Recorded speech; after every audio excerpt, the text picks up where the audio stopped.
বিকালবেলা আমি আর অরি একটু ঘুরতে বেরিয়েছিলাম প্রত্যেক দিনের মতো। যথারীতি খাবার রাস্তায় দেখেছি, আর খাবার দেখলেই আমার জিভ দিয়ে জল গড়ায়। আমু খাদ্যরসিক, অরিও খাদ্যরসিক।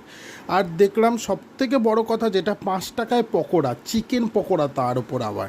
এই সুযোগ কি কখনো হাতছাড়া করতে হয় বন্ধুরা? তোমরাই বলো তো দেখিনি। হ্যাঁ, এটা অবশ্য তোমরা বলতে পারো সাইজটা ছোট, কিন্তু যথেষ্ট ভালো। আমি তো খেয়েছি, তাই আমি বলতে পারছি। পকোড়ার সাথে রয়েছে 2 রকম সস এবং স্যালাড, সুন্দর করে গার্নিশ করে কিন্তু কাকু আমাদের হাতে তুলে দিলেন। একটা অরির হাতে, একটা আমার হাতে।